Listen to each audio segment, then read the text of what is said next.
키워드로 알아보는 이슈, 다양한 시각으로 보는 뉴스 읽기, 투데이 잡스 3.0. 안녕하세요, 이현주입니다. 제가 뭔가를 이제 시간이 지나가면서 이제 가을이 되니까 억울한 생각이 드는 거예요. 마스크 쓰다가 2년을 그냥 누구한테 뺏긴 것 같은 기분이 들어서 올해도 이렇게 해서 한 해가 순삭하는구나 라고 생각하면서 제일 많이 하는 후회. 그때 그거를 해볼 걸. 그걸 그때 하지 말 걸, 이런 후회들이 생기잖아요. 근데 어떤 할머님이 그러셨대요. 살면서 그때 그걸 하지 말 걸보다 그때 꼭 해볼 걸, 이런 후회가 더 많이 생긴다고. 그러니까 내가 뭔가 하고 싶을 때는 해보는 게 나중에 후회할 확률을 많이 줄여준다고 하더라고요. 역사에서도, 사람의 역사에서도 그런데 아마 그 국가의 역사나 나라의 역사에도 그런 부분이 있지 않을까. 그래서 역사를 배우는 게 필요하지 않을까, 이런 생각을 좀 했었는데요. 오늘 현재와 과거의 끊임없는 대화가 한판 펼쳐지는 시간이죠. 뉴스는 역사다가 준비가 되어 있습니다. 근데 이게 문제가 뭐냐면 지나치게 과몰입을 유발한다는 게 문제인데요. 네, 역사의 재원쌤과 함께 잠시 후에 역사의 과몰입 한번 들어가 보도록 하겠습니다. 자, 그러면 10월 19일 수요일에 투데이 잡스 3.0 빅데이터는 알고 있다. 지금부터 시작하겠습니다. 만나보시죠.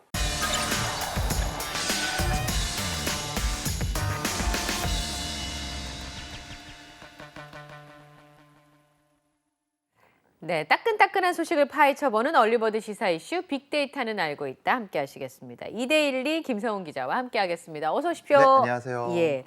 요즘에 이게 이제 10월 넘어가면 이제 2달밖에 안 남았잖아요. 그 김성훈 기자님은 크리스마스를 기다리시나요? 아니면 이 계절이 가는 걸 아쉬워하는 타입이신가요? 크리스마스를 챙겨본 지가 꽤 오래된 것 같고요. 네, 오히려 저는 그렇군요. 부처님 오신 날을 더 기다리는 것 같습니다. 그때가 좀 날씨도 따뜻하고 해서. 아니, 종교와 상관없이? 네, 4월 초파일이니까요. 네. 4월 5일이니까 봄날도 너무 좋아하고. 네. 근데 어제 말씀드렸다시피 제가 또 뭐 겨울도 좋아하는 편이기 때문에 맞아요. 연말을 일단 2달밖에 안 남았네요, 진짜로. 네. 연말 잘 보내야겠다 이런 또 각오가 갑자기 또 생기네요. 그러니까 제 주변에 크리스마스 버킷리스트 네. 이런 거 쓰시는 분들이 있더라고요. 아, 버킷리스트요? 네. 크리스마스 때 뭘 해보고 싶은 거. 그래서 그분의 올해 소망은 뭐였냐면 네. 트리하고 그다음에 이거 꽃갈모자 있잖아요. 예. 이거 쓰고 TV 앞에서 케이크 놓고 이렇게 친구들하고 있어보고 싶다. 그러니까 이렇게 그냥 뭐 특별한 날이어도 일상생활 하다 보면 턱하니 맞이하잖아요. 그래서 네. 크리스마스는 그냥 빨간 날, 아니면 김성훈 기자는 당직 서는 날 네. 이렇게 될 수 있으니까. 운이 안 좋은 날이네요. 네. 근데 그런 날 당직 오잖아요, 기자분들은. 그렇죠. 뭐 명절이라던가 크리스마스라던가 뭐 빨간 날에는 돌아가면서 서고 있기 때문에 항상 그 당직표를 체크하고 있습니다. 그러니까 지난번에 불꽃놀이 하는 날 당직 쓰셔가지고. 네. 뭐 근데 날씨가 너무 좋아가지고 참 날씨가 제가 당직 서는 날만 날이 너무 좋더라고요. 그러니까요. 제가 쉬는 날에 비 오고, 그죠? 네. 근데 저는 기분 좋게 생각하기로 했습니다. 비 오면은 또 밥 먹으러 갈 때 힘들거든요. 그래서 날이 좋을 때 날씨 네. 구경하면서 밥 먹으러 가니까 좋더라고요. 예. 그러니까 한 해를 어떻게 맞이하느냐, 한 해를 어떻게 마무리하느냐 생각의 차이인 것 네. 같아요. 오늘 그래서 제가 크리스마스 얘기를 좀 당겨서 말씀드렸습니다. 11월 달에 휴일이 없어가지고 좀 아, 우울하잖아요. 네, 맞습니다. 예. 자, 오늘의 빅데이터 한번 만나보도록 하겠습니다. 오늘의 빅데이터 본격적으로 확인해 보겠습니다. 세 가지 보여주세요. 아이고, 그러니까요. 제가 어제 저 뉴스 접했는데 아직 뭐 저 수색 상황에 뭐 결과 잇따른 얘기 없죠. 네, 뭐 뾰족한 진전은 일단 없었다는 또 결론을 미리 지금 현재 진행 상황, 가장 최근 상황을 말씀드리면서 네. 차근차근 좀 말씀을 드리겠습니다. 어떻게 된 거예요? 제주도 마라도 인근 해상에서 갈치잡이 어선이 전복돼서 선원 4명이 실종되는 사고가 지금 발생을 했는데 18일 기준으로 말씀을 드리면 서귀포 해양경찰서에 따르면 18일 오전 2시 40분쯤 서귀포 선적 근해 연승 어선 A호와 연락이 되지 않는다는 신고가 해경에 접수가 됐는데요. 긴급 출동한 해경이 오전 5시 8분쯤 서귀포시 마라도 남서쪽 6.8km 해상에서 A호를 발견을 했는데 네. 당시 A호는 이미 뒤집힌 상태였고 선체 대부분이 수면 아래로 가라앉은 상황이었다고 합니다. 해경은 선주 진술 등을 바탕으로 A호의 총 4명, 한국인 2명과 외국인 2명으로 지금 알려져 있는데 네. 4명이 타고 있었던 것으로 추정하고 지금 수색을 펴고 있습니다. 간밤에도 수색이 이루어졌는데 아직까지 뭐 뾰족한 진전은 이루어지지 못한 것으로 알려졌습니다. 해경은 A호가 사고 해역에 형성된 갈치 여장에서 닻을 내리고 조업할 자리를 선점해 뒀다가 기상 상황이 좋아지면 조업하려고 대기하던 중 사고를 당한 것으로 지금 보고 있습니다. 다만 AO가 언제 전복됐는지는 정확하게는 확인이 되지 않았는데 뭐 수사를 해보니까 지난 16일 오후 5시 59분쯤 모슬포항에서 출항을 했고요. 17일 오후까지는 연락이 닿았던 것으로 지금 확인이 됐습니다. 또 AO는 지난 17일 오전 10시 43분쯤 어업정보통신국에 위치를 알렸고 네. 이 선박 자동 식별 장치라는 게 있거든요. 이 네. 피해가 어디 있는지 확인하는 장치인데 이게 17일 오후 4시까지 잡혔던 것으로 지금 확인이 된 상황입니다. 그러면 16일 오후 6시쯤에 모슬포항을 출발했고 갈치 잡으러. 네. 그다음에 그 다음날 오전에도 확인이 됐고 어디 있는지. 네네. 그날 오후까지 확인됐는데 어제 새벽에 선주가 전화했는데 어딘지 연락이 안 돼요 해서 보니까 어제 새벽 5시쯤에 뒤집힌 채로 발견이 됐다. 네. 여기까지잖아요. 그럼 아직까지 그 선원분들 뭐 구조됐다는 얘기는 없는 거. 그 자리에 있었다면서요. 네, 뭐 사실 사고가 일어난 후에 뭐 수시간 후에 수색이 이루어졌기 때문에 아, 빨리 좀 찾을 수 있지 않을까 이런 좀 얘기도 있었는데 맞아요. 간밤에는 뭐 아직 뾰족한 결과가 나오지는 않았습니다. 특히 이번 사고를 통해서 뭐 가을이나 겨울철에 조업 활동에 좀 각별히 주의해야 되는 건 아니냐 이런 얘기도 다시금 불거지고 있는데 예. 다수의 인명 피해가 나오는 지금 하양 사고가 보통 가을과 겨울에 집중이 되고 있기 때문입니다. 해양수산부가 발표한 최근 5년 동안 어선 사고 통계를 한번 보니까 다른 계절과 비교해서 동절기에 어선 사고가 많이 발생하고 있는 걸 확인할 수가 있는데 사고 비율을 보니까 겨울이 31.2%로 가장 많았고요. 네. 여름이 25.7%, 봄이 21.7% 순이었습니다. 인명 피해는 겨울이 또 역시 32.1%로 가장 높았고 가을이 28.7%로 뒤를 이었습니다. 이 사고 건수에 비해서 인명 피해가 가을에 많다는 것은 목숨을 잃는 대형 사고가 가을 내지는 겨울에 많이 일어난다 이렇게 보실 수가 있는데 가을에 조업과 여가 활동이 활발해지면서 선박량이 늘어나고 그렇겠네요. 태풍이 또 이제 가을에 많이 오잖아요. 여름을 지나서 이때 기상이 갑자기 악화되는 경우가 많기 때문으로 지금 분석을 하고 있습니다. 또 이제 뭐 갈치를 비롯해서 뭐 꽃게라든가 멸치, 뭐 방어 등 각종 어종이 가장 뭐 상태가 좋고 가장 많이 잡힐 때가 사실 이 계절이기 때문에 뭐 해양선들이 뭐 실제로 이 기간에 많이 나가는 것도 사실이고요. 또 이 성어기 뭐라고 해서 이 선박 입출항이 또 많아지는 부분도 있고요. 기상 상황이 나빠지는 것과 맞물리면서 이런 상황이 발생을 됐는데 앞서 설명드린 것처럼 갈치잡이를 위해서 이 배가 또 출항을 했던 거고 요즘에 또 갈치 출하량이 많이 줄고 경쟁이 치열해지면서 더 잘 잡히는 바다를 찾아서 더 멀리 나가다 보니까 또 이런 상황이 또 초래된 건 아니냐 이런 얘기도 나오고 있습니다. 아, 좋은 자리를 잡아야지만 고기를 많이 잡을 수 있는 거네요. 네, 더 좋은 이 어선에 어디에 정박하면 좋을지를 찾다가 뭐 많이 나가는 경우에는 뭐 480km에서 650km 떨어진 뭐 바닷가까지 나간다고 하니까. 근해 어선이잖아요. 네네네. 그렇기 때문에 뭐 최근에 갈치 개체 수가 또 많이 줄어드는 상황이었다고 그렇죠. 합니다.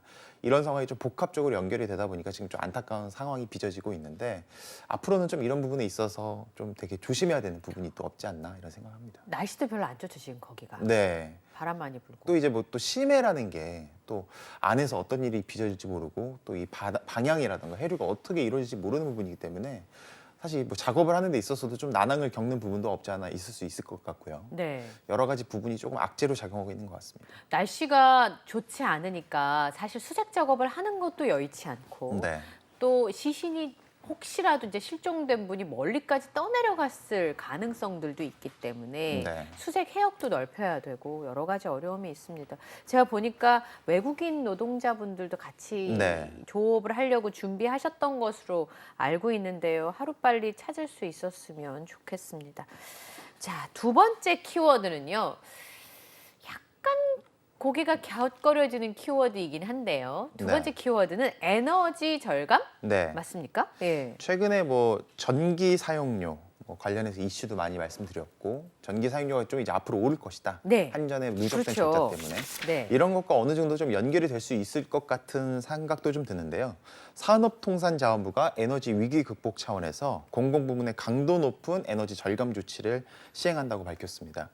적용 대상은 뭐 예상하신 대로 중앙행정기관이라던가 광역, 기초지방자치단체장, 시도교육청, 공공기관 등이 포함이 됐는데요. 세하려 보니까 뭐 국공립대학까지 포함해서 총 1,019개 기관과 그 소속 산하기관이라고 합니다. 맞네요. 네, 적지 않은 범위인데요. 구체적으로 바로 오늘부터 지난 18일 기준으로 보시면 될 것 같은데 공공기관 건물의 난방 설비 가동 시 실내 평균 난방을 17도로 제한한다고 합니다. 17도면 어느 정도 기온인지 좀 가늠이 되실 수도 있을 것 같고 오늘 아침 네. 기온이 9도였거든요. 네, 맞습니다. 그러니까 오늘 낮 기온이 한 16도 정도 되니까 오늘 낮에 밖에 계신 정도로 실내에 계셔. 네. 이 밖에도 전력 피크 시간대를 설정을 했는데요. 구체적으로 오전 9시부터 오전 10시, 오후 4시부터 오후 5시까지가 피크 시간대로 설정이 됐는데 이때 주요 권역은 순차로 난방이 정지가 된다고 합니다. 정지된다고요? 네, 난방을 하지 않는 거죠. 공공기관 종사자 같은 경우에는 오전 9시부터 오후 6시까지가 보통 근무 시간이잖아요. 이때 근무 시간 중에 이제 개인 난방기 사용이 금지가 됩니다. 우리 흔히들 생각하실 때 이제 발 밑에 난로를 놓는다던가, 네, 아니면 뭐 히터 같은 거 사용을 하실 텐데 그게 또 금지가 된다고 하고 다만 개인 난방기를 사용을 할 때 임산부나 장애인은 또 여기서 제외가 된다고 하니까 그 부분 참고하시면 될 것 같습니다. 그래도 아껴야죠. 네. 아껴야 되는데 너무 컨디션에 영향을 줄 만큼 그러면 일의 효율은 떨어지지 않을까? 네. 그럼 저는 번뜩 그런 생각이 들더라고요. 이 개인 이 손난로 있잖아요. 네. 이렇게 딱 봉투를 까서 이거 쓰는 하는 그 사용량이 급증하지 않을까. 오히려. 손난로가. 그렇죠. 왜냐하면 17도 겨울에 17도면 여름에 17도면 시원한데 네. 겨울에 17도면 요 손끝이 볼펜슬은 볼펜도 잘 안 나오고 약간 그럴 수 네. 있거든요. 주민자치센터 갔는데 너무 추운 데서 근무하시면 네. 열심히 하기가 좀 어렵지 않나? 이런 생각이 좀 들기도 하는데 어쨌든 에너지를 아끼는 건 굉장히 중요하죠. 요즘에 그 유럽에선 정전도 종종 있고 네. 그러는 모양이더라고요. 에너지를 절감해야 된다는 큰 대전제 하에 좀 그쵸. 구체적으로 좀 이런 방안이 맞아요. 나왔다고 이해하시면 될 것 같고요. 실제로 시행한 이후에 또 어떤 반응이 나올지도 한번 두고 볼 필요가 있는데 조금 이어서 좀 구체적으로 설명을 드리면 뭐 5개 광고물이라던가 네. 건축물, 조형물, 문화재 등의 장식 조명이 있잖아요. 네. 이 조명 같은 경우도 오후 11시부터 다음 날 일출까지 심야 시간에 소등해야 됩니다. 아, 그러니까 예를 들어서 이제 밤새 켜놓으면서 이 야경을 연출했던 맞아요. 부분이 또 사라질 가능성이 살짝 있는 부분이고 5개 체육공간 조명 타워 등도 이 시간에 금지가 된다고 합니다. 뭐 예를 들어서 저 어릴 때 생각을 해보면 막 이제 저희가 막 몰래 이렇게 스위치를 찾아서 킨 다음에 뭐 야간에 뭐 농구를 한다던가 뭐 족구를 했던 기억이 나는데 앞으로는 이게 또 금지가 되니까 이때는 또 날씨도 춥고 하니까 동절기잖아요. 네. 농구하다 또 다칠 수도 있으니까 조심하셔야죠. 네, 집에 있는 걸로. 업무 시간대 아까 말씀드렸잖아요. 오전 9시부터 오후 6시까지는 실내 조명은 또 30% 이상 소등을 해야 된다고 합니다. 그리고 전력 피크 시간대를 또 세부적으로 설정을 했는데 네. 오전 9시, 10시, 오후 4시, 5시 아까 말씀드렸던 네. 그 시간대에는 50% 이상 소등을 해야 된다고 합니다. 그러니까 예를 들어서 우리 사무실에 10개 뭐 전등 스위치가 있다면 5개만 켜야 되는 거죠. 네. 단 의료기관이나 아동 그렇죠. 녹지 관련 시설, 복지 관련 시설, 공항, 철도, 그리고 뭐 지하철 역사 등은 일반 국민이 이용하는 시설이잖아요. 네. 이런 부분에 있어서는 온도 제한 예외로 적용을 해서 국민 불편을 최소화할 예정이라고 합니다. 산업부 쪽에서는 이 매달 실태 조사를 통해서 공공기관 에너지 사용 제한 조치 여부들을 또 꼼꼼히 모니터링을 하고 그 결과를 공개할 예정이라고 하는데 공공기관 경영평가에 이 해당 수치를 반영한다고 하니까 각 아마 지자체별 뭐 정부 기관에서 이거를 이제 그냥 흘려듣지는 못할 것 같다. 이런 아껴야 생각도 되네요. 듭니다. 네. 아끼지 않으면 기관에 대한 지원이 줄어들 수 네, 있으니까. 실제로 이제 뭐 평가 항목에 들어간다 이렇게 좀 이해하시면 될 것 같으니까요. 이 부분을 또 그냥 흘려듣고 아유 우리는 그냥 그대로 쓰자 했다가는 나중에는 또 다른 조치가 이뤄질 수 있으니까 네. 아마 또 잘 지켜지지 않을까 싶은 생각이 듭니다. 그러게요. 그리고 공무원 사회가 사실 이런 부분에 있어서 철저하게들 하시니까 저는 그런 부분은 걱정이 없는데 네. 우리나라가 저번에 김성훈 기자 그 얘기 안 해주셨어요?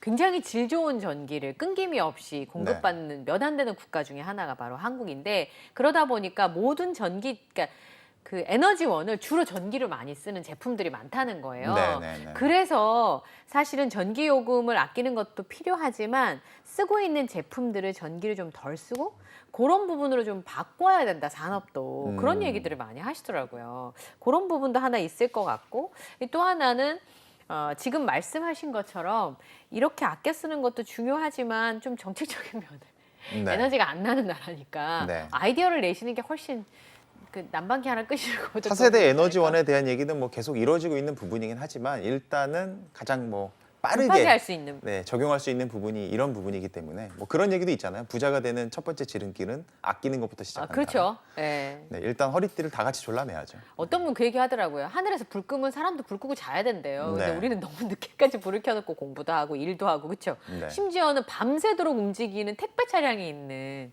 그런 국가여서 일을 좀 덜 하면 안 될까요? 이게 너무 발칙한 생각인가요? 네. 주 40시간이 잘 이루어졌으면 좋겠습니다. 예, 네. 알겠습니다. 자, 다음 키워드 함께 보시겠습니다. 다음 키워드는요. 불매운동. 네, 이 부분도 사실은 최근 뭐 카카오 사태와 함께 가장 많이 좀 회자가 되고 있는 네, 어제 오늘 얘기 진짜 이슈인데요. 많이들 하시더라고요. 국내 굴지의 식품기업 SPC 네. 관련된 얘기입니다. SPC 그룹 계열의 잭빵 공장에서 20대 여성 노동자가 이 기계에 끼어서 숨지는 사고가 발생을 했는데 네. 이 사건을 계기로 온라인에서 SPC 불매 운동이 번지고 있는 겁니다. 네. 이 SNS, 트위터와 페이스북을 중심으로 SPC 그룹 계열사 브랜드를 쭉 이제 나열을 해서 많아요. 해놓다거나 불매 네. 운동을 독려하는 글들이 지금 속속 올라오고 있는데요. 음. 중대재해처벌법 등 해시태그를 단 게시글들이 지금 뭐 잇따르고 있습니다. 네. SPC는 뭐 빵이라던가 디저트, 음료 등 다양한 뭐 식음료 분야를 막론하는 그렇죠. 뭐 종합 기업인데 계열사 산하 브랜드만 뭐 수십 개에 달하는 상황입니다. 그렇게 많아요? 어우, 저도 화면으로 봤는데 정말 많더라고요. 저는 한 5개밖에 모르는데. 아 근데 아마 딱 보시면 아 이게 SPC 브랜드였어 싶을 정도로 정말 많은 브랜드가 있습니다. 네. 누리꾼들은 로고 사진을 캡처를 하거나 분야별로 정리한 상호 목록을 딱 정리해서 지금 온라인상에 퍼나르고 있고요. 이를 대체할 타기업 상호까지 거론하면서 불매 운동 동참에 강력하게 지금 드라이브를 건 상황입니다. 요거를 대체할 다른 상호. 네, 맞습니다. 굉장히 구체적인 불매 운동인데. 네. 예. 사실은 누리꾼들이 이토록 적극적으로 행동에 나서는 이유가 무엇일까에 대해서 네. 궁금해하실 텐데 노동자 인권과 생명을 좀 도외시했던 그간의 기업의 행태를 이제는 가만히 두고 볼 수 없다. 이런 공감대가 그만큼 커졌기 때문이라고 분석을 하면 될 것 같습니다. 당장 이번 사고 역시 안전조치 미비에 따른 인재였다는 게 속속 확인이 되고 있는데 사망사고 일주일 전에 공장 내 다른 생산 라인에서 손끼임 사고가 발생을 했었거든요. 사측은 기강제 노동자라는 이유로 뭐 병원에 데려다 주지 않았다는 사실이 뒤늦게 확인이 됐고 그리고 어제 뭐 주요 방송사라던가 뭐 언론 보도를 통해서 방송이 됐지만 그 실제로 그 사고가 일어난 바로 직후에 그 사고 기계만 하얀 천으로 가리고 나머지 노동자들은 또 계속 노동을 이어가는 또 화면이 나오기도 했었거든요. 시민들 입장에서 적잖은 충격에 휩싸일 수밖에 없었고 사망사고 당시 그 기계 끼임 여성 노동자가 숨지는 사고 당시에 2인 1조 근무 원칙도 제대로 지켜지지 않았다는 사실 추가로 드러났고요. 사망사고 이후에도 사측이 작업 설비를 계속했다. 앞서 말씀드렸던 네. 내용인데 이 보도가 나오면서 공분이 지금 더해지고 있는 상황입니다. SPC 그룹 및 계열사의 열악한 노동 인권이 이번에 좀 만천하에 드러났다. 이런 네. 좀 얘기가 나오고 있고 사실 이번이 처음이 아닙니다. 2017년에도 파리바게트 제빵사 불법 파견 또 부당 노동 해기 등의 문제로 사회적 물의를 빚은 바가 있는데 사실 그때도 이런 얘기가 조금 나오다가 잦아진 부분이 있거든요.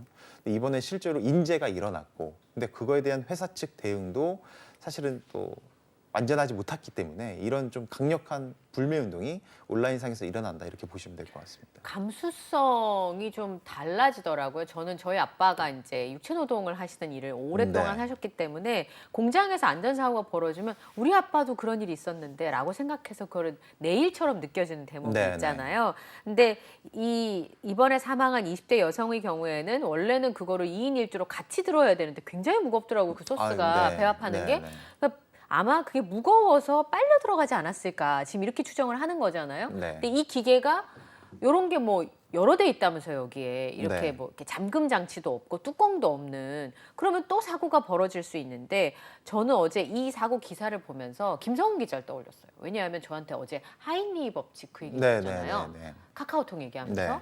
근데 이번에 사람들이 피 젖은 빵을 먹지 말자. 네. 이렇게 불매 운동을 하시더라고요. 그러면서 이번에 사고가 난 게 이 사고뿐만 아니라 그 게임 사고도 일주일 전에 있었고 네. 1년 전에도 그 제빵사 파견 문제 있었고 네. 크고 작은 일들이 계속 발생하는 걸로 봐서는 네.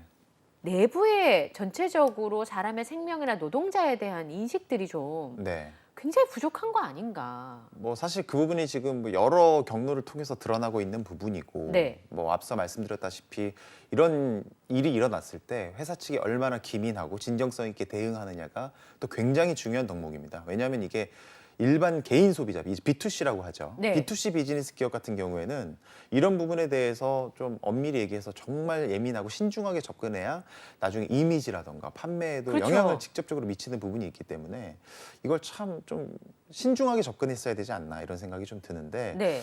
이번에 와서는 어떻게 좀 회사 측이 대응을 할지 또 지켜볼 대목인 게 허영인 SPC그룹 회장이 17일 공식 사과문을 발표를 하긴 했습니다.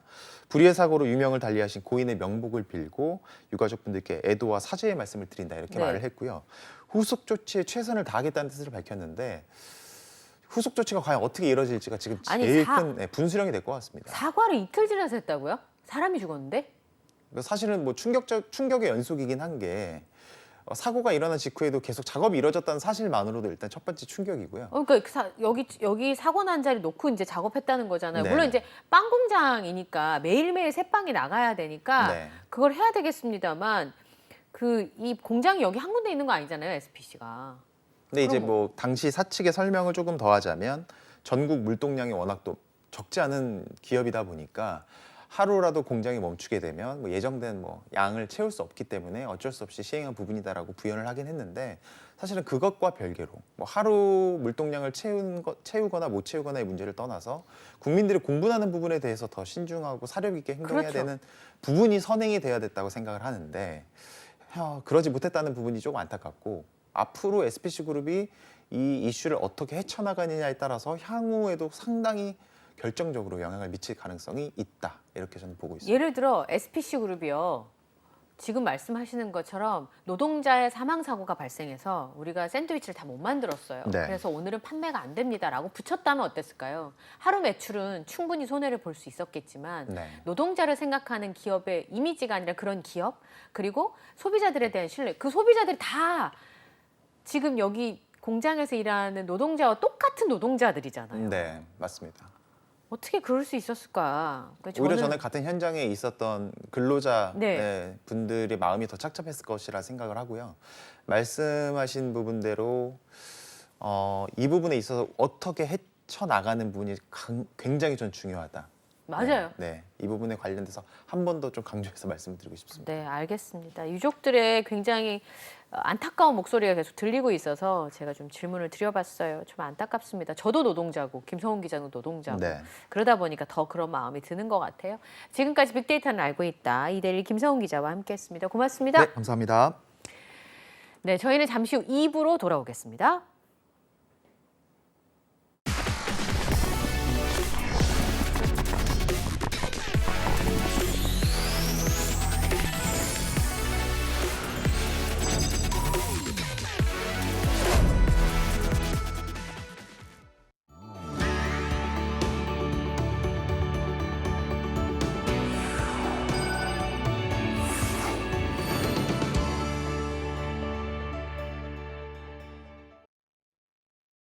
네, 뉴스 읽기로 시작해서 어디로 튈지 모르는 요절복통 도미노 토크 뉴스는 네모다. 오늘은 뉴스는 역사다로 함께하겠습니다. 역사의 재원쌤 김재원 선생님 나와 계십니다. 어서 오십시오.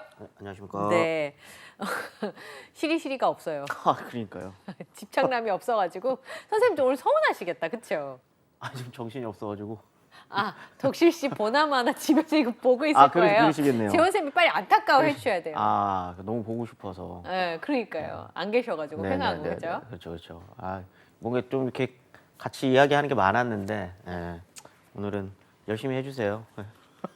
영혼 하나도 없이 웃으면서. 아, 너무 뵙고 싶어서. 예. 아, 근데 선생님 제가 요즘에 역사에 빠진 사람을 되게 많이 만나거든요. 아, 그런가요? 네, 제가 이제 그 출연하는 라디오 프로그램에도 역사 코너가 있는데 오. 남자분들이 역사 네네. 코너를 좋아해서 그런 거를 많이 찾아서 들으시더라고요. 혹시 피부로 요즘 사실 역사학은 네. 이 재테크에 도움이 안 되고 전혀 안 되죠. 예, 집을 사는 데 도움이 안 되는데 전혀 안 됩니다. 왜들 이렇게 좋아하시는 걸까요? 너무 좋은 말씀 해주셨어요. 남성들이 좋아. 남성들이 되게 좋아하시더라고요. 그게 이제 통계거든요, 통계. 아, 그래요? 이제 물론 책을 사시는 분들은 여성분들이 여성분들이 이제 더 많기는 한데 역사를 즐기시는 네. 역사 컨텐츠를 즐기시는 분들은 압도적으로 남성이 많죠. 40대 이상의 남성분들. 그게 저는 의미가 좀 있는 것 같아요. 40대 이상의 아, 남성들. 있습니다. 일단 이게 그 역사 보통 즐기는 역사 컨텐츠라고 하는 게 거기 이제 보통 보면은 되게 강했었던 어떤 왕이나 장군들 본인을 일체화 시키시는 거죠. 거기에서 그러면서 이제 나였으면 뭐 이런 생각을 하면서 과거로 접근하시는 것 같아요. 네. 근데 그렇기 때문에 사실 이게 문제이기도 한 겁니다. 왜냐하면 여성이 이 역사에 주체적으로 등장하지 않다 보니까 교과서에서 여성 보신 적 있으세요? 별로 역사 없어요. 특히나 뭐 그 항일운동 이런 데도 잘 여성들이 없죠. 굉장히 노력을 많이 했을 텐데 네. 이름이 남겨진 사람이 많지 않다 보니까. 그렇죠. 그러다 보니까 여성분들 입장에서는 반대인 거죠. 우리의 이야기가 없으니까. 없으니, 내 이야기 같은 게 없으니 관심을 잘 안 두세요. 사실 이건 좀 문제이기도 한 거죠. 내가 어떻게 학계에서도 이거는 좀 반성의 목소리들이 나오고 있는 거고. 네. 왜냐하면 여성 과거의 여성들의 목소리를 대변할 수 있는 연구 성과들이 좀 쌓이면 좋은데 지금 쌓이고는 있지만 네. 아직 유통되는 과정에서는 그게 조금 덜하다 보니까 그렇기 때문에 이 지금의 시장에서는 사실 남성들이 주로 소비를 하고 있는 거죠. 네. 네네네. 그래서 독실 씨 같은 사람이 생기는 거예요. 그럼요. 본인은 이제 그렇게 뭐 지난 시간부터 오늘까지 이제 관개토왕을 네. 할 텐데 본인은 그걸 1차 시키시는 거죠. 내가 내가 저 넓은 영역을 그렇죠. 다 분명히 말 타고. 이순신 때도 그러셨을 거예요. 내가 이순신과 1차화 시켜서. 그래서 선조 얘기하시면 그렇게 독실 씨가 그러니까 본인은 이순신이니까요. 그런 측면이 있고요. 제가 이제 광화문으로 출근하니까요. 이순신 장군 동상이 그 가운데 있잖아요. 네네. 그 앞에 보니까 뭐 사천해전 이렇게 해전 네네네네네. 이렇게 돌이 다 있더라고요. 그래서 그분이 저렇게 내려다 보시는 것 같은 느낌이 항상 거기 지나올 때마다. 그래서 이제 그때 선조 얘기해 주신 거가 항상 생각이 나더라고요. 사람이 교육이 참 중요해요. 그렇죠. 예. 지난주에 우리나라는 결코 작지 않다. 아. 좁은 영토가 아니다. 이런 네네. 참신한 주장을 하셔서 친한 주장이 아니라 역사계에 네네. 파란을 일으키셨는데 그런가요? 네네네. 네. 자, 우리가 역사 얘기하면 영토 얘기할 때마다 참 아쉬움을 금하지 못하는 네네. 게 바로 고구려 시대인데요. 고구려 시대 얘기를 좀 더 이어가 보겠습니다. 오늘은 광개토 대왕을 필히 네네네네. 이야기를 해보는 걸로. 네네네. 근데 광개토 대왕의 스토리텔링이 굉장히 알렉산더를 떠올리는 느낌이 되게 많았어요. 별명으로 부르기도 하죠. 동방의 뭐 알렉산더 뭐 이렇게. 네, 나이가 젊기도 하고, 네네네. 네, 그리고 이제 영토를 많이 넓혔던 업적이 있기도 한데 드라마나 영화로 괜찮을 것 같거든요. 광개토 대왕 이런 거 사극으로 안 하는 이유가 돈이 너무 많이 들까요? 2번 있었어요. 2번. 네. 태왕사신기. 태왕사신기. 이라고 하는 드라마랑 KBS에서 광개토 태왕이라고 네. 하는 드라마 이태곤 씨가 맞아요. 했었던 게 있는데 사실 광개토왕을 드라마 영화화를 해버리면 이게 사극이 아니에요. 에? SF죠. 이거 왜 그러냐면 선생님? 네네. 왜냐면 광개토왕에 대한 역사적인 기록이 가장 디테일하고 많이 남아 있는 게 광개토 대왕 릉비예요. 비석. 네, 릉비 그 비석. 네. 거기가 뭐냐면 광개토 대왕 즉위부터 돌아가시기 전까지 자세하게. 그 싸운 이야기들이 있는 거죠. 근데 그래서 실제로 많이 엎드려서- 싸우기도 하시고. 정말 많이 집에 없으셨어요. 네, 집에 없으셨어요.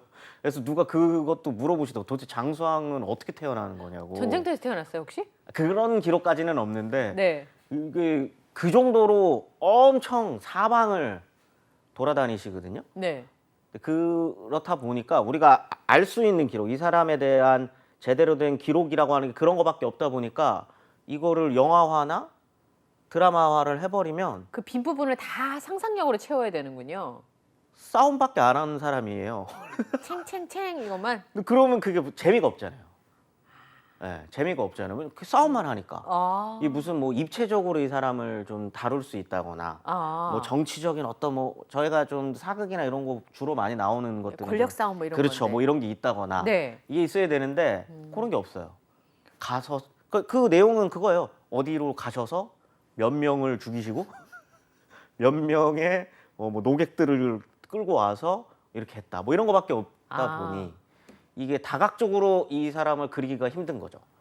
기록이 많지 않아서. 오히려 이분을 뭔가 저 한국 사람들이 좋아해가지고 뭐 추앙하는 의미에서 드라마나 영화를 해버린다 그러면 밖에서 바라보면 이 사람은 그냥 전쟁 광처럼 느껴질 수도 있는 거예요. 우리한테는 영토를 넓힌 그렇죠. 대단한 업적을 가진 네. 왕이지만 다른 나라에서 보면 그냥 전쟁을 하시는 거죠.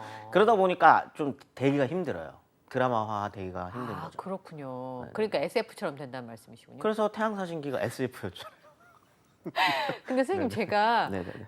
광개토 대왕비는 한문으로 적혀 있어요? 당연하죠. 아니, 당연하죠. 아, 한문을 썼는지 갑자기 궁금해서. 아. 그러면 그 문자가 한문이 있었으면 그거 말고 네. 책은 없어요? 비 말고? 고구려라고 하는 나라에서 남긴 독자적인 역사서 자체가 일단 남아있지 않고요. 아. 있었는지 이제 없었는지도 확인도 안 되죠. 모르는 네. 거고 아마 있었을 텐데 아마 남아있지는 못할 확률이 높고 근데 이제 그때는 뭐 동아시아 모든 나라들이 한문을 썼죠. 네. 그리고 본인들의 역사를 기록할 수 있는 건 비석입니다. 비석. 아. 비석이거나 아니면 무덤 안에다가 아. 이제 뭐 왕이면은 네. 무덤 안에 뭐 어떤 왕의 무덤이라고 적혀져 있는 게 좀 많지는 않지만 그런 기록들을 이렇게 남기는 거죠. 아, 남긴 거예요. 네네. 아, 제가 왜 여쭤봤냐면 그 정도 영토를 넓혔으면 이웃 국가에서도 네네네. 아, 고구려에 광개토 대왕이라는 사람이 있어. 아, 힘들어. 이렇게 하면서 이제 쓸 수 있잖아요. 썼죠. 그 기록도 있으면 그걸로 좀 채우면 안 돼요? 그것도 마찬가지고 아, 누가 마찬가지죠. 이겼다? 그걸로 쓰면 더 안 좋지 않을까요? 누가 와가지고 자꾸 자기 두드러 팬 얘기만 하는 거니까. 네네네. 제가 이제 상상력을 발휘해 본 거죠. 네. 예를 들어서 중국에서 네. 고구려에 광개토 대왕이라는 왕이 있는데 이런 사람이 이런 취미를 가지고 있고 음. 이 사람이 이런 성격을 갖고 있어서 우리랑 싸울 때 뭐 이랬다 뭐 이런 것들이 좀 채워지지 않을까. 그런 기록은 사실 잘 없습니다. 중국 쪽 기록은. 왜냐면은 이때 중국은 찢어져 있었거든요. 그러다 보니까 뭐 통일된 왕조가 있다거나 그런 게 아니다 보니 이 사람에 대한 자세한 기록들이나 이런 게 남아있기가 힘든 시절이었죠. 통일이 돼야지만 그나마 북쪽에 어디 남아있는 자료가 있는지 확인을 해볼 수 있겠네요. 그래서 원래 중국은 역사서를 중국의 전통이랑 이제 이쪽 네. 사람들의 전통이 좀 달라요. 음. 고려나 조선 같은 경우에는 자국의 역사를 자기네 나라의 역사를 바로바로 기록을 하고 네. 조선왕조실록도 이제 그런 그쵸. 거. 근데 이제 중국은 한 통일왕조가 하나가 망하면 네. 그 다음 때 통일왕조에서 앞에 그 거 쓰는 전에 거의 역사를 기록해 주는 게 전통이에요. 그거 좀 다르네요, 그렇죠? 네네. 왜곡이 될 수도 있겠다 싶은 생각이 좀 드는데 이제 영토 얘기를 좀 해봐야 될 것 같은데요. 바다 건너 일본까지 고구려의 튼튼한 힘을 과시했다. 사실입니까? 아니요. 뭐예요? 이게 이제 광개토 대왕 릉비에 있는 내용인 내용이에요? 건데 바다 건넜다는 이야기도 있긴 있죠. 근데 이제 그게 어떻게 되는 거냐면 지난 시간에 이어서 이제 쭉 얘기를 하면 될 것 네. 같아요. 그러니까 백제를 먼저 했잖아요. 공격했다고 했잖아요. 네. 그리고 난 다음에 저기 북쪽으로 한번 갔다가 네. 그 다음에 이제 좌우로 한번 갑니다. 좌우로. 좌 어디까지 가요? 좌가 아까 말씀드렸었던 것처럼 중국이 이때는 5호 16국이라 그래가지고 5개의 오랑캐 네. 나라들이 16개로 쪼개져 있었던 네. 때예요. 그러다 보니까 이 고구려랑 접하고 있는 나라가 네. 이때는 이제 연이라고 하는 나라입니다. 연, 지난 네. 시간에 잠깐 말씀드렸었는데 네. 고국원왕이 한번 크게 혼났었던 네. 전연이라고 네. 하는 나라. 이때는 그럼 이제 후연이 되거든요. 후연. 네, 그러다 보니까 이 전연이 망하고 난 다음에 후연이 된 거예요. 그러니까 이 사이에 내분이 조금 있었던 거거든요. 네. 그러다 보니까 이쪽이 그 고구려의 서쪽, 고구려 입장에서 이 서쪽이 조금 약해져 있을 때였어요. 그러네요. 네, 그러다 보니까 광개토왕이 이제 서쪽으로 가서 이때 처음으로 고구려가 요동이라고 하는 지역을 실질 영역화를 합니다. 실제 지배를 했다는 거예요? 네, 이때 처음으로 요동이 고구려의 땅이 되는 거죠. 오. 고구려의 땅이 되고 후연이라는 나라랑 계속적으로 이제 치고받는 네. 그런 거를 하고 오른쪽으로는 숙신이라고 지금 더 쉬운 표현을 하면 여진 여진? 여진의 조상격 되는 오. 집단이 있습니다. 네. 그렇게 안 보시는 분들도 있지만 아무튼 그 지역을 이 동북쪽으로는 한 번 또 정리를 한 번 합니다. 그 블라디보스토크까지 가는 거예요? 거기까지는 이제 아니겠지만 지금 이제 저희 따지면은 함경도 위쪽, 까지? 네, 거기까지 이렇게 쭉 이제 올라가는 거죠. 어마어마하게 넓네요. 얼마만에 멀리도 가세요. 그러니까. 동쪽으로도 그렇고 예. 서쪽으로도 그렇고 지난 시간 말했었던 북쪽도 그 뭐 거기가 맞다고 하면 비려라고 하는 데가 있었던 곳이 몽골이라고 한다면 거기까지도 한번 찍고는 오신 거죠. 네, 그러니까 이제 사방을 왔다 갔다 하시는 거예요. 아, 탱크도 비행기도 없을 때 어떻게 그렇게까지 말 타고 말 타고? 말 타고 가는 대박. 거죠. 한 네. 3, 4만씩 끌고 다니세요, 이분은. 아, 군사도? 아, 네네네네. 그 군사들은 걸어가요? 뭐 걸어가시는 분들도 있고 말 타는 분들도 있고 그러지 않겠습니까? 다 말을 타고 가진 않을 거 그렇죠. 아니에요? 그렇지는 쉽지 않죠. 그러기에는. 그 병사들도 굉장히 힘들었겠다, 그렇죠? 그렇습니다. 그 원정 거리가 너무 멀으니까. 예. 근데 이때 백제가 한번 당했잖아요. 네. 한번 당하다 보니까 왕이 원래 고대는 그렇습니다. 이 고대 왕은 전쟁에서 한번 지면 이게 책임을 져야 돼요. 오. 그러다 보니까 이제 백제가 광개토왕한테 질 때 왕이 이제 진사왕인데 네. 이 사람이 그냥 사냥을 갔다가 죽었다고 기록은 돼 있어요. 근데 의아하잖아요. 누가? 그렇죠. 그런 네. 생각을 할 수밖에 없고 그래서 이제 조카가 아마도 쿠데타를 일으켜서 이제 집권을 하게 되는 건데 그 사람이 이제 아신왕이라고 하는 왕이에요. 혹시 네. 태양사신기 그 드라마 보셨나요? 아, 저는 안 봤는데. 네, 거기 누가 보면- 나왔는지 알아요? 배용준 씨랑 이지혜 씨 나온 거. 아, 네, 맞아요. 거기서 이제 필립 씨 아, 네. 그분이 이제 요 역할을 이제 하셨던 분인 거죠. 아신왕. 네, 이분이 어떤 캐릭터냐면 끝까지, 그러니까 고구려 입장에서는 깐죽대는 캐릭터고요. 왜냐면 계속 어떻게 차거든요. 쳐보려고. 네, 어떻게 하려고 하는데 백제 입장에서는 훌륭한 아이인 거죠. 왜냐면은 어떻게든 영토를- 이겨보려고 음. 빼앗겼었던 것도 한번 찾아보려고 그다음에 우리가 겪었었던 치욕도 한번 이렇게 해보려고 그래서 계속 찔끔찔끔 도전을 하는 겁니다. 근데 그때마다 광개토왕이 이제 친히 치러 가요? 치러 가서 아리수를 건넜다고 돼 있거든요. 그러니까 한강을 건넌 거죠. 아, 그게 아리수가 한강이에요. 네네네. 예. 아리수 지금도 아리수 아리수잖아요. 있잖아요. 그러니까 아리수를 건너서 그때가 이제 한번 제가 말씀드렸던 적이 있는데 원래 태초의 강남인이 백제인들이라고. 네. 그러니까 거기까지 넘어온 거죠. 한성백제까지 이제 와서 그래서 아신왕이 무릎을 꿇고 네. 이제 평생 응. 노객이 되겠다라고 하거든요. 노예? 노객. 노객인 뭐예요? 길거리 잔다고? 아니요. 그럼 좀. 그건 노숙이고. 아, 죄송해요. 아, 지식 짧아가지고.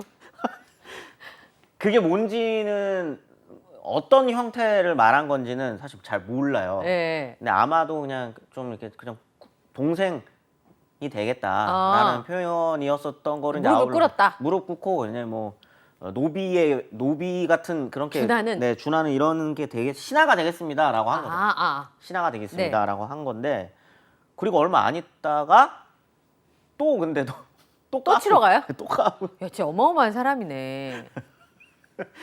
이게 어떻게 보면 광개토왕 입장에서는 이 사람이 이제 굉장히 귀찮은 존재가 된 거죠. 근데 본인이 왕이 된 이유가 뭐예요? 회복하려고. 그렇죠. 네. 그러다 보니까 이 사람 입장에서는 당연히 계속 치는 거 말고는 왕이 될 이유가 없는 정체성. 인 거예요. 네. 그러다 보니까 이제 계속 치게 되는데 노객이 되겠다고 이제 본인이 이야기해 놓은 상태니 고구려를 직접 치지는 않습니다. 그래서 이때 백제의 어떤 나라의 특징이라고 한다면 외교를 굉장히 잘하는 나라예요. 외교꾼. 지금 있었으면 좋겠다. 그렇죠? 지금 있었으면 좋겠습니다. 네네. 네. 그래서 이제 이분이 그러다 보니까 가야라고 하는 나라랑 외라고 하는 나라랑 연합군을 구축을 해서 백제에서 바로 고구려를 치지는 못하고 신라를 공격하게 되는 거죠. 에? 그것도 이제 깐죽거리는 거예요. 어떻게 보면 깐죽거리는 겁니다. 왜냐면 본인의 어떤 그런 왕으로서의 무엇인가를 보여주려면 고구려한테는 두드려 맞아가 노게 됐지만 우리가 저 정도는 신라 정도는 무찌를 수 있다. 있다라고 하는 걸 대내적인 어떤 그런 어떤 그걸 만들기 위함도 네. 있고 고구려한테도 보여주는 거죠. 이 다음 너야. 이런 게 있는 거예요. 보고 있어. 우리 이렇게 친구들도 많아. 뭐 이런 것도 이제 한번 과시를 하고 싶은 거죠. 그래서 그때 이제 신라의 왕이 내물왕이었는데 내물 마립간이라고 부르는. 네, 들어봤어요. 네네. 네, 이 사람이 SOS를 치는 거죠. 위쪽에다. 그렇죠. 고구려 형님 나라니까. 어. 이때 신라는 굉장히 어떻게 보면은 좀 이제 막 좀 뭔가 국가 기틀을 갖추고 있는 그런 상황이었기 때문에 이 시기에 한반도 인근에서는 백제와 고구려의 패권 다툼이라고 생각하시면 돼요. 네, 신라는 뭐 거의 뭐 시골에 네. 있는 지금 자기 살기 바쁜. 그렇죠. 그러다 보니까 위에 있는 고구려에 이제 SOS 치게 되고 광개토왕 입장에서는 어허. 까불지 말라고 내가 분명히 얘기를 네. 했거늘 말 안 듣네. 말 안 듣네라고 하면서 이제 5만의 병사를 이끌고 이제 남쪽으로 내려오게 되는데 그 이야기가 적혀져 있는 게 광개토왕 비문에서도 가장 항상 문제가 많이 되는 십묘년조 이야기인 겁니다. 왜 문제가 되는 건데요? 이게 이 얘기하면 끝도 없는데 큰일 났는데 시간상 그럼 넘어갈까요? 아니에요. 근데 필요한 얘기긴 해서 네. 이게 뭐냐면 거기 십묘년에 있었던 이야기예요. 네. 십묘년. 네. 근데 거기에 뭐라고 되어 있냐면 그 이야기가 나오는 거예요. 이제 뭐 바다를 건너서 이렇게 해갖고 그게 네. 뭐냐면 일본까지. 예. 아까 이제 백제가 외랑 가야랑 연합군을 형성해가지고 예. 쳤다 그랬잖아요. 그러다 보니까 이제 광개토 대왕이 남쪽으로 와가지고 얘네를 싹 정벌하는 이야기가 있는 겁니다. 네. 십묘년에 네. 5만의 병사를 이끌고. 네. 근데요. 근데 여기에 뭐라고 되어 있냐면 임나일본부서를 뒷받침하는 내용이 있어요. 아. 근데 그게 사실 엄청 이게 훼손이 많이 돼 있어요. 그 부분이. 그 부분이 네. 돌에 새긴 거니까. 네네네. 네. 훼손이 많이 됐구나. 탁본을 워낙 많이 이렇게 하다 보니까 훼손 정도가 더 심해져 있는 상태거든요. 근데 예전에는 이게 무슨 일본 애들이 일부러 이거를 조작하려고 한 거다라고 했는데 뒤에 밝혀진 바로는 그거는 아니었고 거기에 있는 중국 분들이 네. 탁본을 팔아먹으려고 거기 석회를 발라가지고 그렇게 했었던 거였죠. 근데 이제 필요했으니까 그때는. 근데 거기 있는 분들 이제 먹고 살려면 그렇게 해서 물론 그러면 안 되는 거지만 네. 그 사람들이 이제 먹고 살려고 자기 나라 역사가 아니니까. 그렇죠. 뭐 니들 필요해 그럼 우리가 그 탁본 떠갖고 줄게 이렇게 해가지고 이제 그거 하면서 훼손이 되게 많이 됐어요. 어머나 세상에. 근데 거기에 나와 있는 게 이제 그 내용인 거죠. 이제 왜가 이제 굉장히 강하게 나와요. 거기. 그 비석에. 그렇죠. 광개토 대왕의 업적을 이렇게 멋있게 하려면 적이 강해야 되는 거죠. 와, 굉장히 똑똑하시네요. 제가요? 왜냐면 이러한 사고가 나오기까지 수십 년이 걸렸습니다. 역사계에서? 네. 왜냐면은 그 해석이 워낙 다양해요. 한문은 띄어쓰기 하나. 그쵸. 왜냐면 붙여 있잖아요. 한문이 네. 다 붙어 있잖아요. 띄어쓰기 하나. 요거 잘못 그다음 붙이는 글자 단어 하나하나를 어떻게 붙이느냐. 그다음에 이걸 해석을 어떻게 할까? 주어를 뭘로 두느냐. 이거에 따라서 그 십묘년조에 대한 여러 가지 해석이 나올 수 해석이 있네요. 엄청 다양할 수 있거든요. 그러니까 막 어떻게 보면 이제 민족주의 사학자들 같은 경우는 당연했고요. 그때는. 네. 그러다 보니까 이 외가 강한 게 인정이 안 되는 거예요. 네. 왜냐면은 이거를 인정하는 순간 임나일본부설이라는 게 정설이 돼버리고 네. 일본이 진짜 여기를 지금 한반도의 남부 땅에 지배하고 있었다. 지배하고 있었다가 되는데 이게 말이 돼? 이거를 안 되죠. 어떻게 해서든지 해석을 다르게 했어야 됐던 거죠. 근데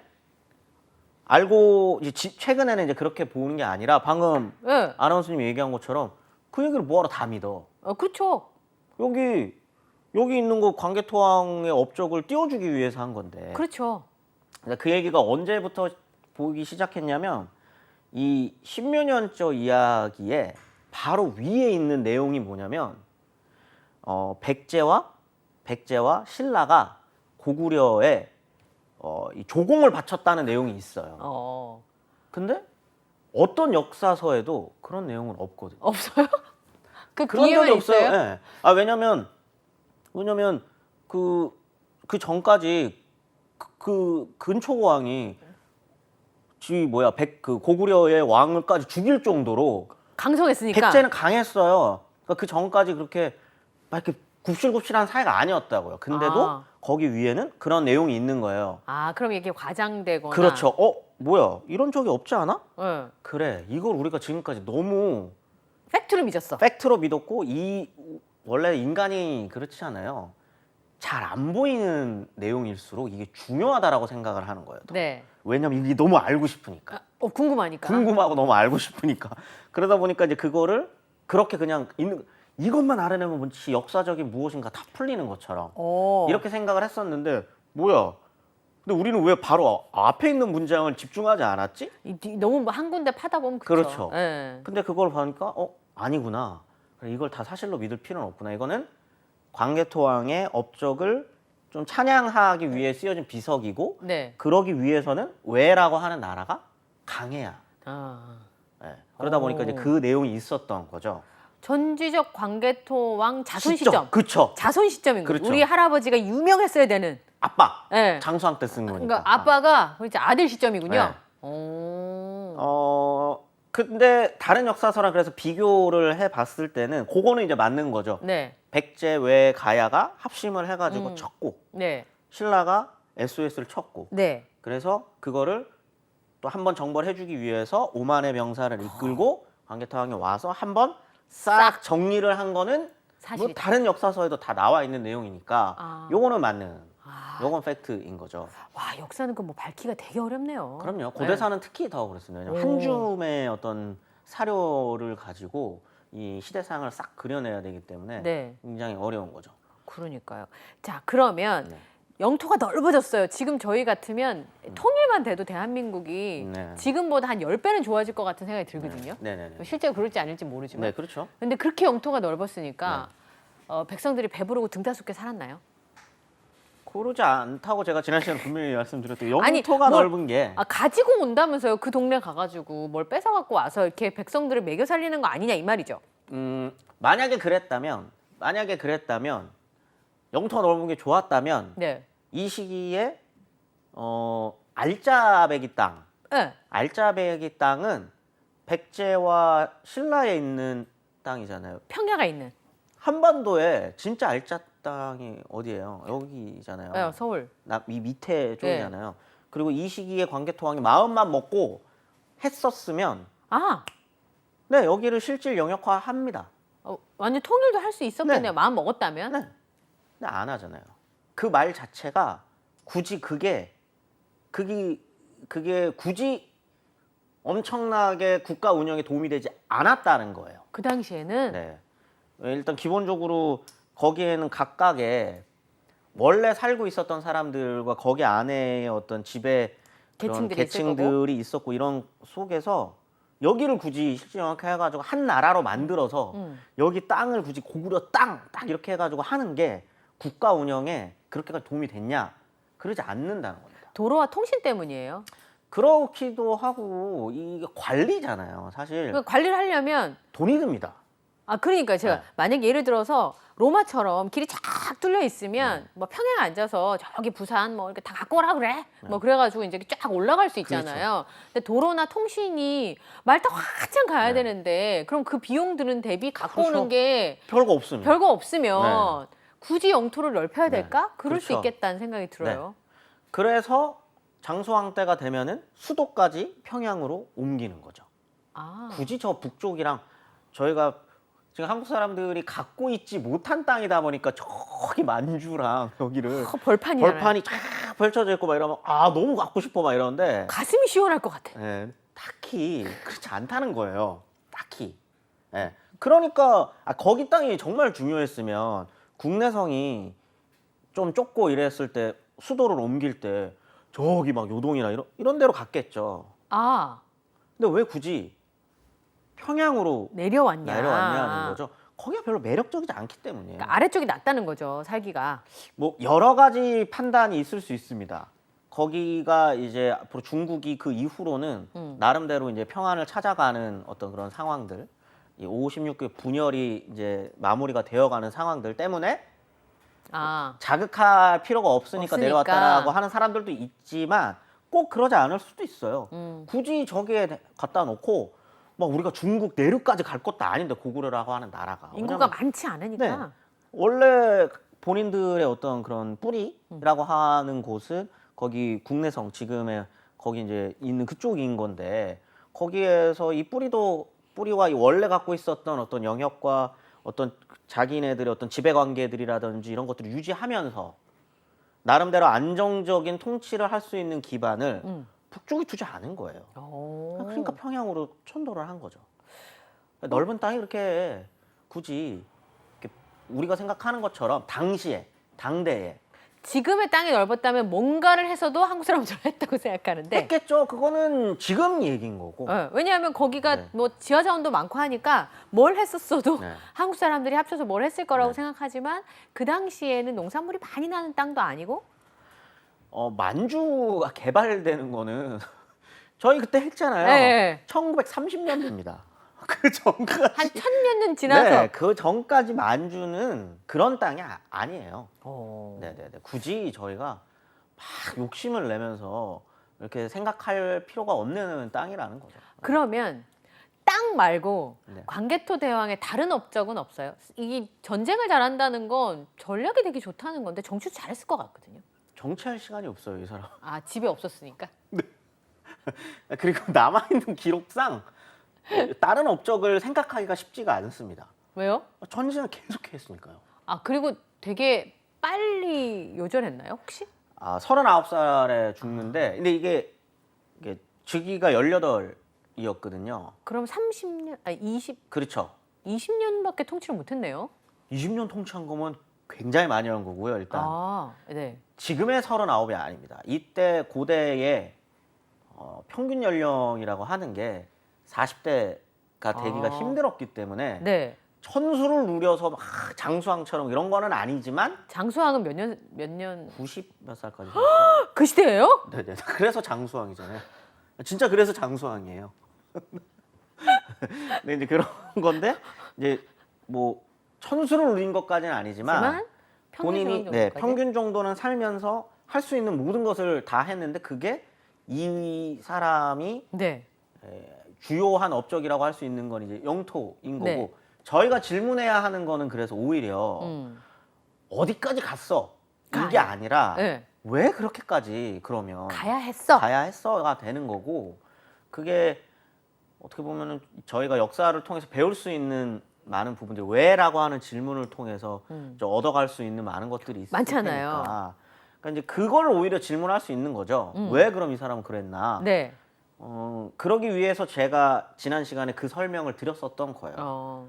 할아버지 그다음에 그보다 더 앞선 고구려 이전의 왕들은 우리가 생각하는 고구려 이미지와는 다르게 굉장히 허약했고 전쟁을 통해서 무엇인가를 만들어야 했었던 고대라고 하는 시간 속에서 제 역할을 하지 못하면서 어떻게 보면 위기의 어떤 고구려였었던 거죠. 네. 그래서 그 위기의 고구려를 한 단계 업그레이드 시키려고 노력했었던 사람이 광개토 대왕이고. 광개토 대왕과 그 앞섰던 소수림 왕. 네. 소수림 왕 내치를 다지고 내부적인 거는 이제 어느 정도 우리가 완수를 했어라고 했을 때 그럼 그 다음 스텝은 뭐야?